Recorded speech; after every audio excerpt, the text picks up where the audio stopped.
All right, gang, it's morning 2-5 time again. It's morning when I record these, so it's going to be morning all the time when I talk about it. And our lick today is real basic, kind of dumb, maybe. I don't know, but I think it's pretty cool. So here's what it is.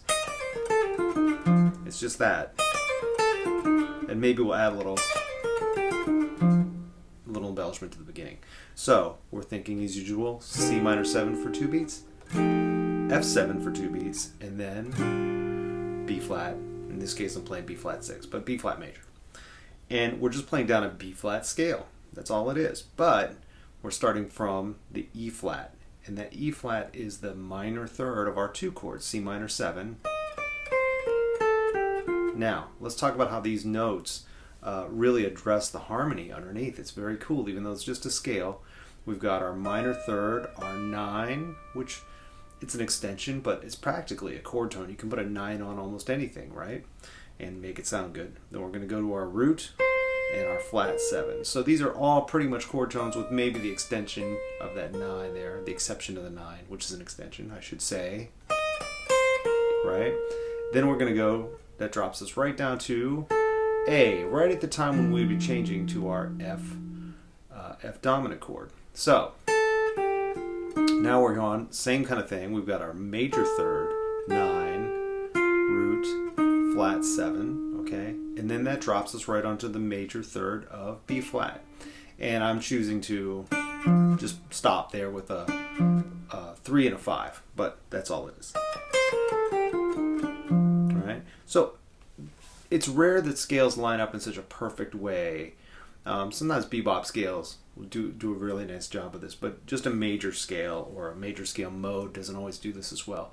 But all the way through these chords, they're practically all chord tones the way they line up, and you can really hear the harmony really smoothly. So this is a great one to get in your head and under your fingers, so that you can play a scale that isn't just playing until you get to something that sounds okay and go off in another direction.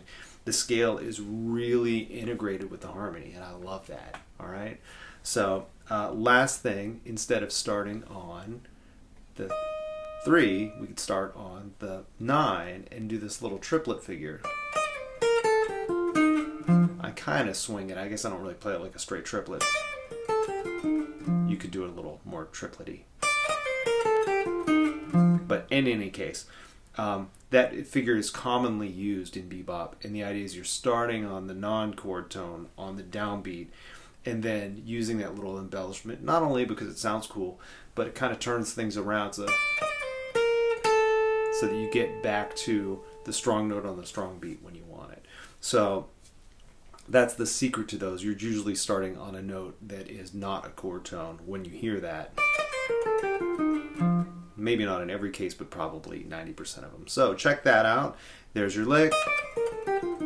Oh, and at the end of this week, I'm going to give you a PDF with all of the 2-5s that we've done this week. So I'll make that available to you once we get through week 1. And some ways that maybe you can put all this together in a way to practice moving between them.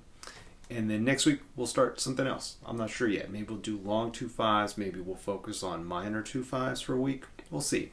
I haven't decided yet. So I'll see you tomorrow for more 2-5 madness. All right? Oh, and coffee.